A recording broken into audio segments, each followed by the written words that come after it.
आज हम पढ़ रहे हैं वृत्तीय गति के बारे में।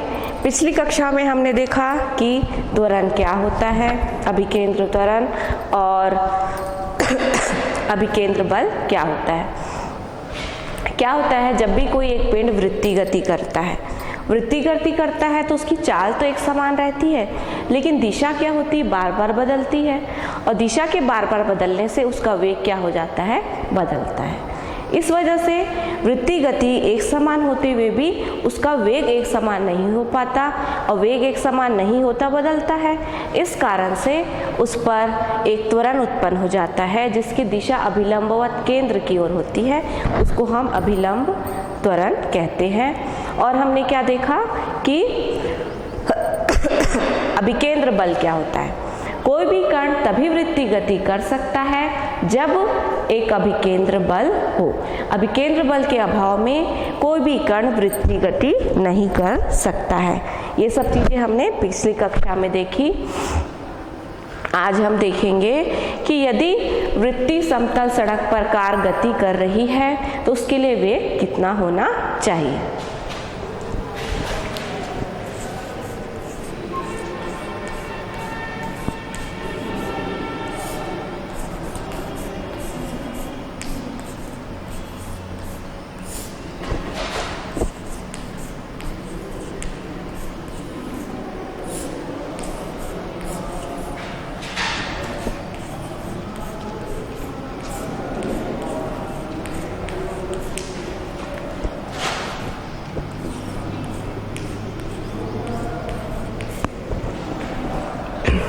मान लेते हैं एक वृत्ताकार सड़क है।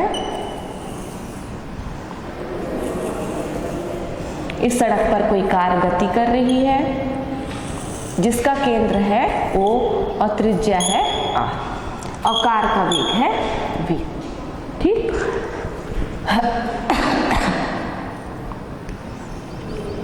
ये मान लीजिए कार है। तो कार का द्रव्यमान यदि m हो तो उसका भार किस ओर कार्य करेगा, ऊर्ध्वाधर नीचे की ओर। अब चूंकि भार ऊर्ध्वाधर नीचे की ओर कार्य करेगा तो हमको मालूम है न्यूटन के गति के तृतीय नियम से कि हर क्रिया के बराबर तथा विपरीत क्या होती है, प्रतिक्रिया होती है। तो जब उसका भार नीचे की ओर कार्य करेगा, यानी कि कार जो है सड़क जमीन को दबाएगी तो जमीन भी उस पर एक प्रतिक्रिया बल लगाती है जिसको हम कहते हैं अभिलंब प्रतिक्रिया। और ये कैसे कार्य करेगी, ऊर्ध्वाधर ऊपर की ओर, और इसको हम प्रदर्शित करते हैं R से। ठीक, तो ये हमारी एक कार है जो वृत्ताकार सड़क में गति कर रही है जिसका वेग v है, कार का द्रव्यमान m है और वो R त्रिज्या के वृत्तीय पथ पर गति कर रही है। तो क्या होगा, उसका भार नीचे की ओर कार्य कर रहा है और अभिलंब प्रतिक्रिया ऊपर की ओर, तो mg किसके बराबर हो जाएगा, R के, है ना। दोनों बल क्या होंगे, आपस में बराबर, पहली चीज। दूसरा, जब कार वृत्तीय गति करती है तो वृत्तीय गति करने के लिए हमको मालूम है अभिकेंद्र बल की आवश्यकता होती है, यानी कि mv²/r। तो यह अभिकेंद्र बल उसको कहाँ से मिलेगा, यह अभिकेंद्र बल कार को टायर और जमीन के मध्य घर्षण से प्राप्त होने वाले घर्षण बल से प्राप्त होता है। यदि यानी कि F बराबर μs/r, जहां पर μs क्या है, स्थैतिक घर्षण गुणांक।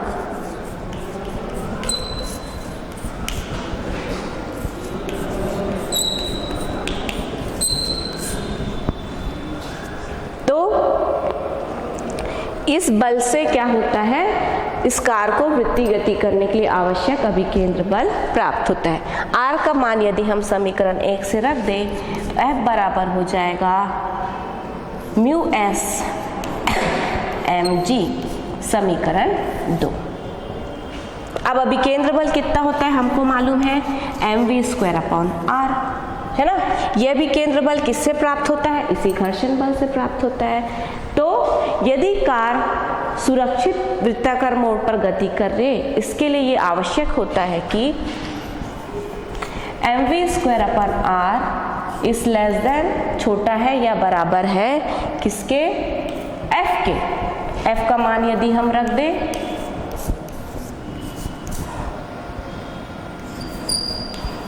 Mu S M G, R को पक्षांतर यदि हम कर दें म्यू एस आर जी। अब इसका वर्ग हटाएंगे तो यहाँ पर क्या लगाना पड़ेगा हमको, वर्गमूल का चिन्ह लगाना पड़ेगा। अब v छोटा है या बराबर है किसके, वर्गमूल म्यू एस आर जी के। तो v का मान अधिकतम कितना होगा, या तो इससे छोटा होगा या क्या होगा इसके बराबर, मतलब उसका अधिकतम मान कितना होगा, यानी कि v मैक्सिमम हमारा होगा वर्गमूल म्यू एस आर जी। ये है हमारा सूत्र। वृत्तीय समतल सड़क पर कार की गति करने के लिए कितना वेग होना चाहिए, अधिकतम वेग वर्गमूल म्यू एस आर जी होना चाहिए। यदि इस वेग से अधिकतम वेग में कार गति करती है तो कार स्लिप हो सकती है, दुर्घटना हो सकती है, अतः अधिकतम वेग इतना ही होना चाहिए। इस समीकरण से हमको क्या चीज और पता चल रही है, ये पता चल रही है कि वेग किसके अनुक्रमानुपाती है, घर्षण गुणांक के, है ना, उसके वर्गमूल के है। तो यदि म्यू एस का मान कम हुआ तो v का भी मान क्या होना चाहिए, कम होना चाहिए। ठीक है, तो म्यू एस का मान कम कब होता है, जब बारिश में सड़कें गीली हो जाती तो घर्षण का मान क्या हो जाता है, कम हो जाता है। या फिर यदि सड़क पर रेत है ना, तो वहां पर भी क्या होता है, घर्षण का मान कम होता है। तो घर्षण का मान कम होने से v मैक्सिमम भी क्या हो जाएगा, कम। इसका अर्थ ये है यदि बारिश में और रेत वाली जगह पे हमको अपनी गति जो है वो थोड़ी कम कर लेना चाहिए, यदि हम उस मोड़ को या मार्ग को बिना फिसले सुरक्षित पार करना चाहते हैं तो। ठीक है, तो ये हमने देखा वृत्तीय समतल सड़क पर कार की गति।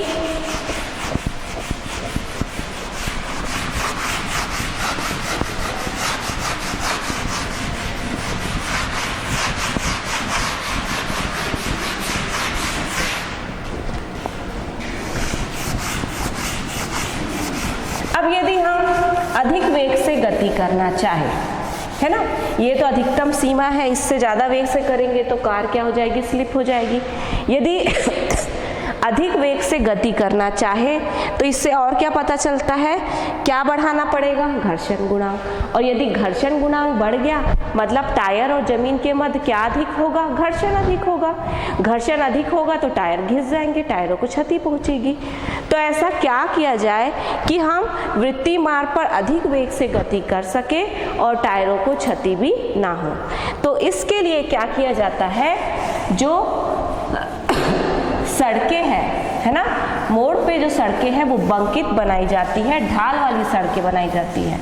अभी हम उसके बारे में अध्ययन करेंगे कि ढाल वाली सड़कों में हम किस प्रकार और अधिक गति से बिना टायरों को क्षति पहुंचाए गति कर सकते हैं। तो अभी हम देख रहे थे समतल सड़क पर कार की गति, अब हम देखेंगे बंकित सड़क पर कार की गति।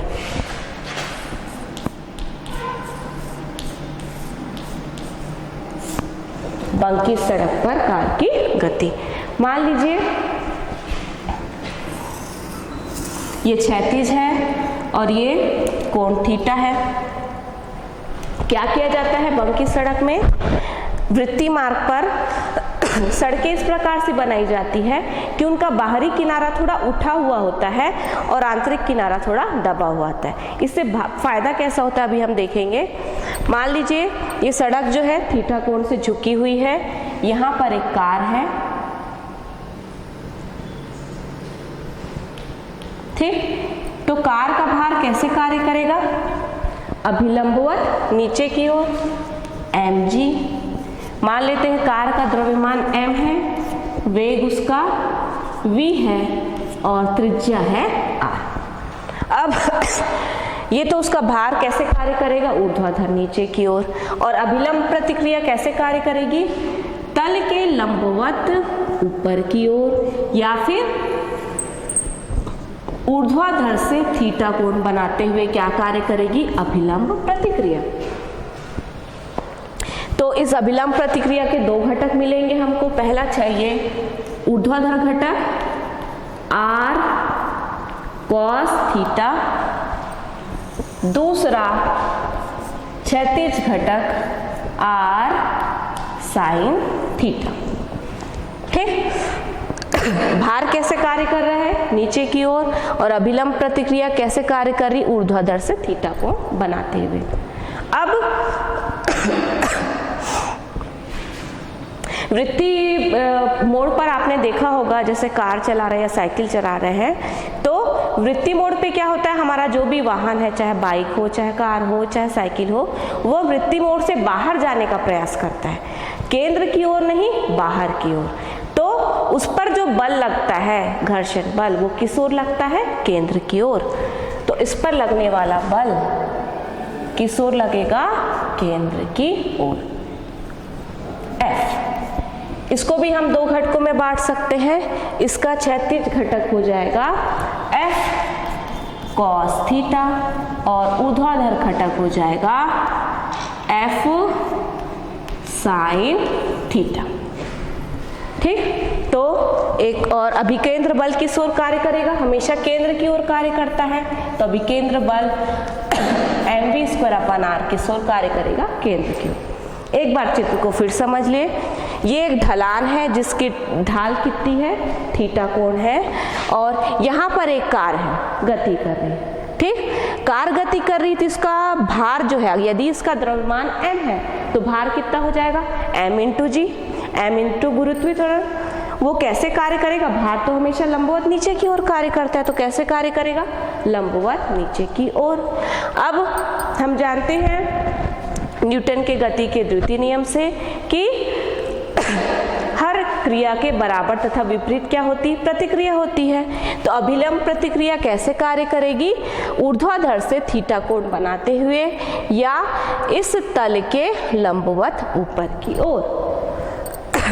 चूंकि यहाँ पर कितना कोण बन रहा है, थीटा कोण बन रहा है, तो r को हम दो घटकों में बांट सकते हैं। ऊर्ध्वाधर घटक r cos थीटा ऊपर की ओर, क्षैतिज घटक r sin थीटा किस ओर, क्षैतिज में। ठीक, अब कार जो है वृत्तीय मार्ग में बाहर की ओर जाने का प्रयास करती है, तो लगने वाला घर्षण बल किस ओर लगेगा, अंदर की ओर। तो ये हो गया हमारा घर्षण बल किस ओर लगेगा, अंदर की ओर। ये कितना कोण बना रहा है, क्षैतिज से थीटा। इसको भी हम दो घटकों में बांट सकते हैं, F cos थीटा और F sin थीटा।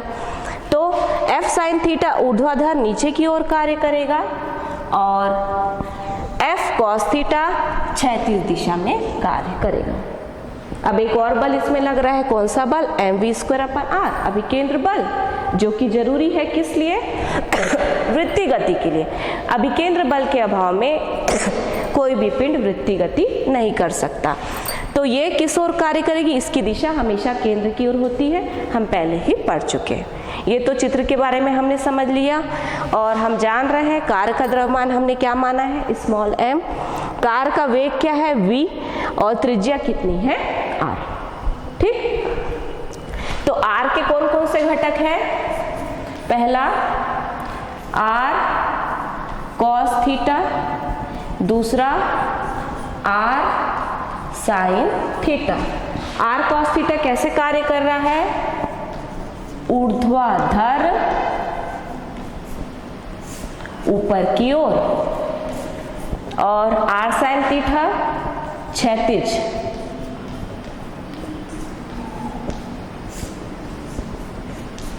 इसी प्रकार घर्षण बल F के दो घटक, पहला F sin थीटा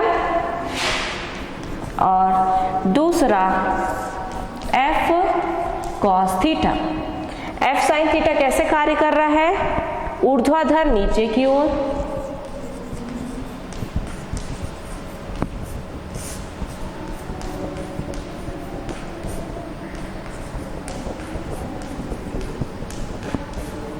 और F cos थीटा कैसे किस दिशा में कार्य कर रहा है, क्षैतिज दिशा में।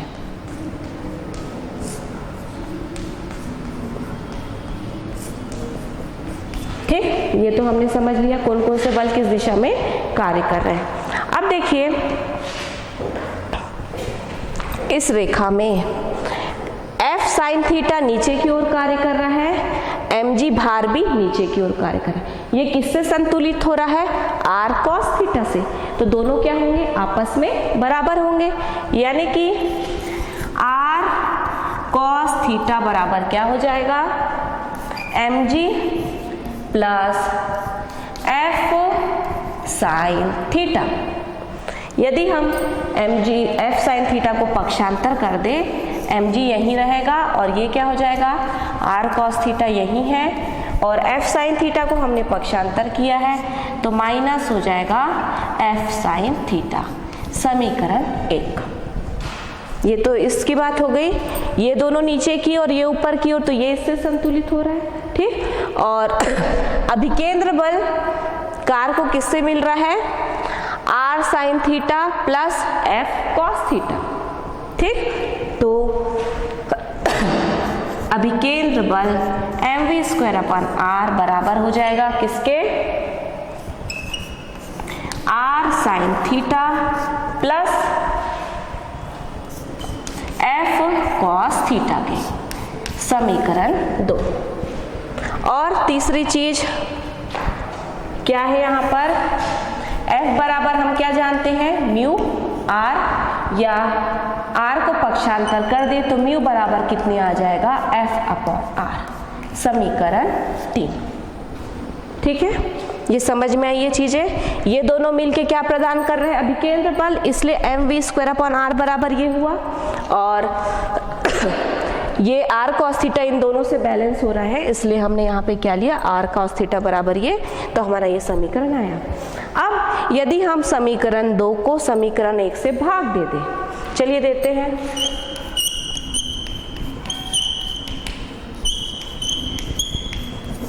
चलिए भाग देते। भाग देने से क्या होगा? mv²/r, स्मॉल r है, को भाग किससे दे रहे हैं हम? mg से। बराबर इधर कितना है? r sine theta plus f cos theta बटे r cos theta minus f sine theta. क्या किया हमने? समीकरण 2 को किससे भाग दे दिया? समीकरण 1 से।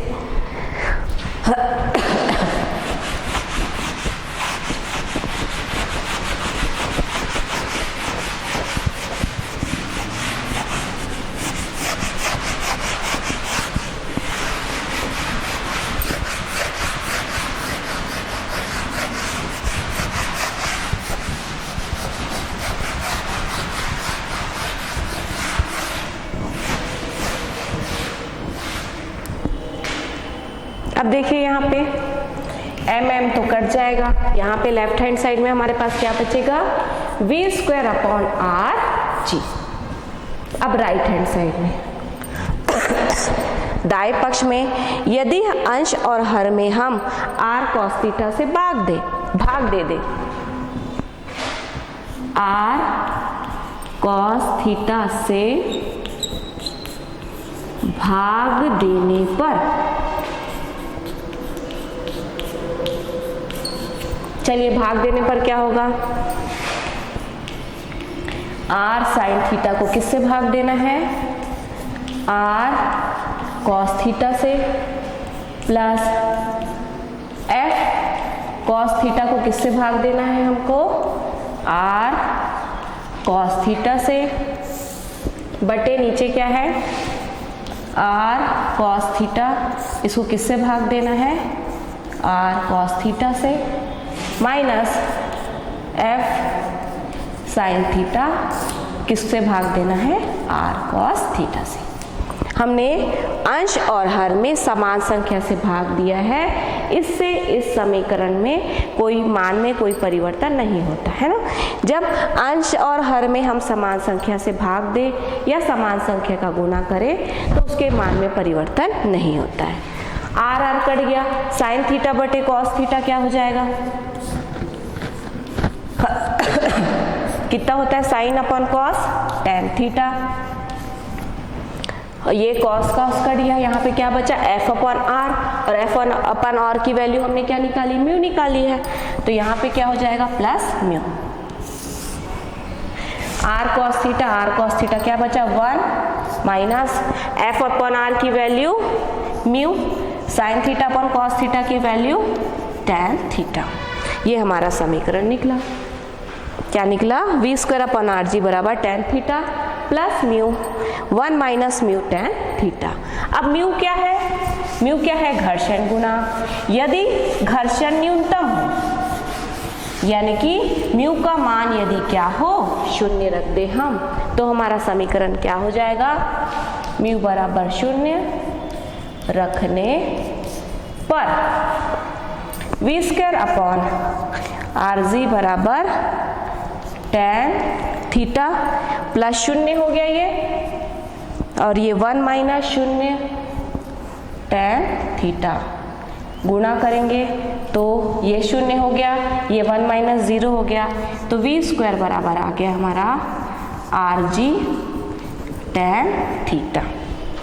ठीक है, या v का मान क्या हो जाएगा, वर्गमूल आर जी टैन थीटा।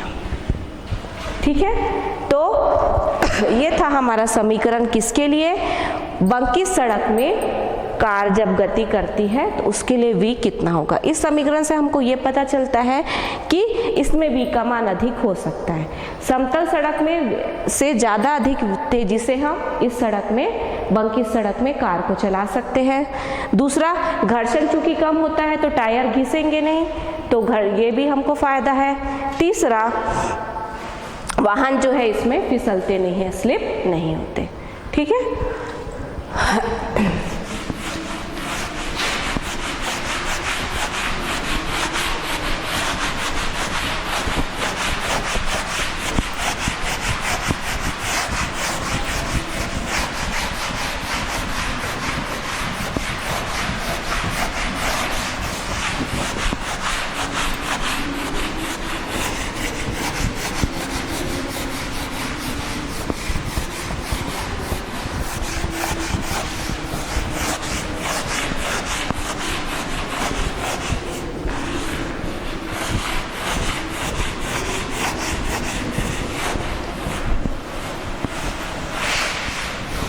तो ये हमने क्या देखा कि बंकी सड़क में कार की गति कैसी होगी।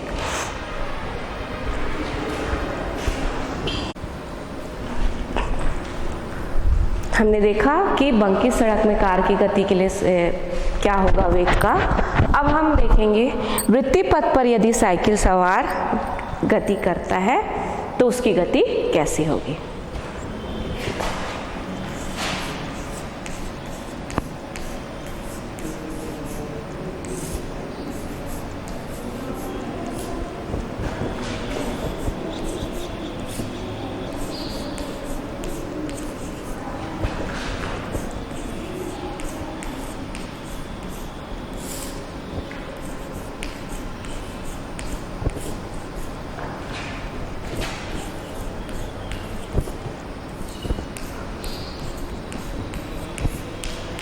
हमको अध्ययन करना है वृत्तीय पथ पर साइकिल सवार की गति, जब वो गति करता है तो कैसी होगी।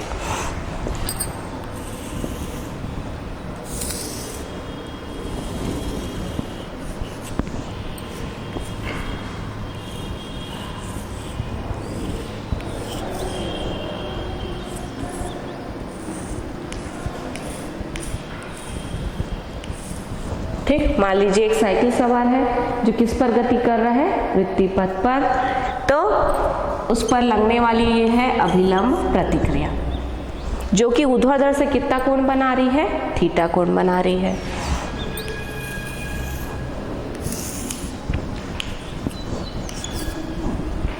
ठीक है, अब चूंकि ऊर्ध्वाधर से कितना कोण बन रहा है, थीटा, तो इसको हम दो घटकों में बांट सकते हैं, एक तो क्षैतिज घटक और दूसरा ऊर्ध्वाधर घटक। ऊर्ध्वाधर घटक होगा हमारा r cos थीटा और क्षैतिज घटक हो जाएगा हमारा r sin थीटा। ठीक है, अब इसका भार किस ओर कार्य करेगा? लंबवत नीचे की ओर। ठीक, तो हम अध्ययन कर रहे हैं वृत्तीय पथ पर साइकिल सवार की गति कैसी होनी चाहिए। मान लीजिए एक साइकिल सवार है जिसका द्रव्यमान है m, ठीक, और वह क्षैतिज से ऊर्ध्वाधर से थीटा कोण बनाते हुए, मतलब झुककर वो साइकिल चला रहा है ना, सीधे नहीं चला रहा है। वृत्तीय पथ पर आपने देखा होगा अधिकतर जब हम वृत्तीय गति करते हैं तो थोड़ा सा झुक जाते हैं, चाहे साइकिल चलाए चाहे अपन बाइक चलाए, तो वो ऊर्ध्वाधर से कितना झुका हुआ है? थीटा कोण झुका हुआ है। उसका भार कैसे कार्य कर रहा है? लंबवत नीचे की ओर। और अभिलंब प्रतिक्रिया R जो है ऊर्ध्वाधर से कितना कोण बना रही? थीटा कोण। तो उसको हम दो घटकों में बांट सकते हैं, R साइन थीटा और R cos theta. R sine theta क्षैतिज घटक, R कॉस थीटा कैसा घटक? ऊर्ध्वाधर घटक। तो इस स्थिति में साइकिल सवार पर दो बल कार्य करेंगे। पहला भार mg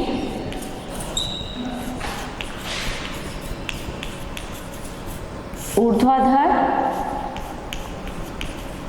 नीचे की ओर, दूसरा अभिलंब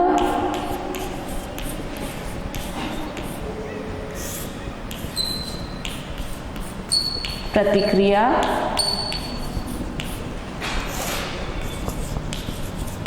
ऊर्ध्वाधर से थीटा कोण बनाते हुए। तो उसका कोण कितना बन रहा है? थीटा बन रहा है ना। तो इसको दो घटकों में हम बांट सकते हैं, पहला R साइन थीटा, दूसरा R कॉस थीटा। ठीक, अब भार नीचे की ओर कार्य कर रहा है, R ऊपर की ओर, तो क्या होगा? mg बराबर क्या हो जाएगा? R cos theta. ठीक है, दूसरा ये जो क्षैतिज घटक है R साइन थीटा, वो उसको क्या प्रदान करेगा? अभिलंब प्रतिक्रिया प्रदान करेगा। तो mv² अपॉन R किससे प्रदान होगा? उसको R साइन थीटा से। ठीक, तो अब ये हमारा है समीकरण 1 और ये वाला है समीकरण 2।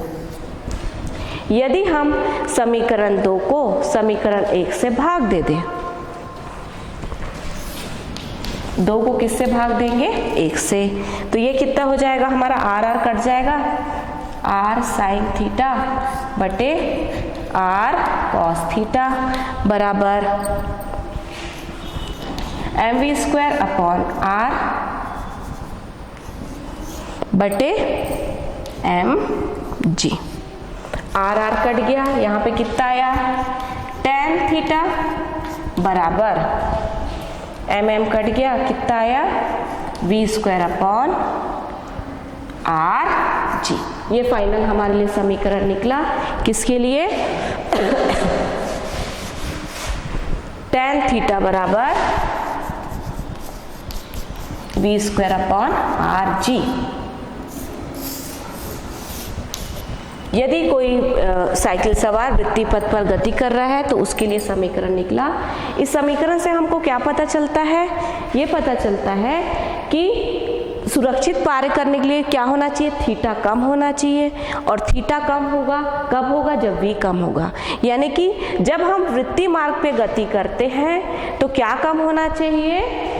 हमारी गति कम होना चाहिए। सीधे जा रहे हैं तो स्पीड ठीक है, लेकिन जैसे ही मार्ग वृत्तीय आ जाता है हमको अपनी गति कम कर लेनी चाहिए। दूसरी चीज और क्या पता चल रही है हमको कि थीटा किसके विक्रमानुपाती है? R यानी कि त्रिज्या के।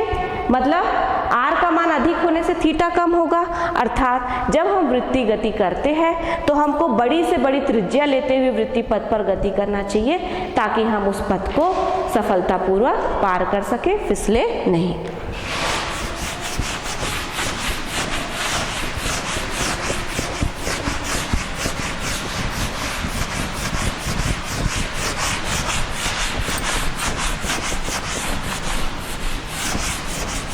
ये तो हमने क्या देखा, वृत्तीय पथ पर साइकिल सवार जब गति करता है तो उसका कैसा होना चाहिए।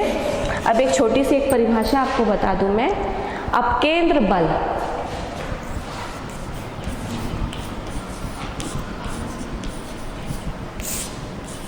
क्या होता है, अपकेंद्र बल, ठीक। अपकेंद्र बल को हम छद्म बल भी कहते हैं। छद्म मतलब यह धोखे का मतलब यह एक बल होता है जिसका हमको एहसास तो होता है पर यह वास्तव में बल नहीं होता है, आभासी होता है। मान लीजिए एक वृत्ताकार प्लेट है, वो घूम रही है कोणीय वेग ओमेगा से। इस प्लेट के केंद्र में से एक कील है जिसमें रस्सी बांध करके उसमें हमने एक पिंड को, यहाँ पे कोई पिंड है जिसको इसके कील पे रस्सी के द्वारा हमने लगाया है, ठीक।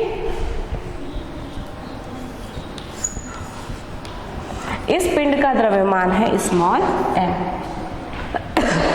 तो अब इसका वेग कितना है v। अब देखिए चूंकि ये प्लेट घूम रही है तो इसमें जब पिंड है वो भी क्या हो रहा है, घूम रहा है ना। लेकिन यदि हम यहाँ पर खड़े हैं, कोई प्रेक्षक बाहर से खड़ा है तो क्या लगेगा उसको कि ये जो पिंड है वो भी इस प्लेट के साथ साथ कैसी गति कर रहा है, वृत्तीय गति कर रहा है। लेकिन इस यहाँ पे कोई प्रेक्षक खड़ा है तो उसको लगेगा क्या, उसको तो लगेगा कि ये स्थिर अवस्था में है, वृत्तीय गति नहीं कर रहा है। तो बाहर खड़े प्रेक्षक को क्या लगता है कि इस पर चूंकि वृत्तीय गति कर रहा है तो क्या लगेगा, अभिकेंद्र बल कितना, mv²/r लगना चाहिए। किसको, बाहर खड़े प्रेक्षक को। लेकिन जब प्रेक्षक अंदर में खड़ा है तो उसको ये नहीं लगेगा कि वृत्तीय गति कर रहा है। तो चूंकि केंद्र की ओर बल लग रहा है तो केंद्र से बाहर की ओर भी एक बल लगना चाहिए, अभिकेंद्र बल r। यही बल है हमारा छद्म बल, जो वास्तव में होता तो नहीं है पर हमको ऐसा एहसास होता है कि वह है। इसलिए आपने देखा होगा जब आप मेले में ड्रैगन झूला जो होता है उस पर झूलते हैं, या कार में जब कार मुड़ती है तो हम दीवार पे बाहर की ओर टकरा जाते हैं, है ना। हमको क्या लगता है कि हमको कोई बल लग रहा है जो उस केंद्र से दूर हमको बाहर की ओर फेंकने का प्रयास कर रहा है, पर वो वास्तव में नहीं होता। जब वृत्तीय मोड़ पे क्या होता है, जड़त्व के कारण हमारा शरीर सीधा चलता रहता है, और कार जब मुड़ती है तो जड़त्व के कारण हमारा शरीर मुड़ तो नहीं पाता, तो हमको बाहर की ओर धक्का लगता है, लेकिन हमको क्या लगता है कि एक हम पर बल लग रहा है। तो यह होता है छद्म बल, जो कि वास्तव में होता नहीं है पर हमको लगता है, और इसलिए इस बल को हम कहते हैं अपकेंद्र बल। तो हमने आज क्या देखा, हमने देखा वृत्तीय सड़क पर, समतल सड़क पर कार की गति में वेग कितना होना चाहिए, और उस पर वेग अधिक नहीं हो सकता। इसको दूर करने के लिए क्या किया जाता है, सड़क बंकित होती है, यानी कि वो कुछ कोण पर ढाल करके सड़क को बनाते हैं, और ढाल वाली सड़कों में हम कम घर्षण में अधिक वेग से गति कर सकते हैं। और हमने अभी अभी क्या देखा कि साइकिल सवार यदि गति कर रहा है वृत्तीय गति, तो उसकी सुरक्षित पार करने के लिए क्या होना चाहिए, वृत्तीय मार्ग में उसका वेग कम होना चाहिए और अधिक त्रिज्या के वृत्तीय मार्ग में उसको गति करनी चाहिए। तो इस अध्याय वृत्तीय गति पे हमने अभिकेंद्र बल, आवृत्ति, आवर्तकाल, त्वरण और वृत्तीय गति के अलग अलग प्रकार, जब बंकित सड़क बनाना, ये सब इन चीज़ों के बारे में अध्ययन किया। और इसके साथ ही हमारा ये अध्याय यही समाप्त होता है और हमारी कक्षा भी यही समाप्त होती है। धन्यवाद।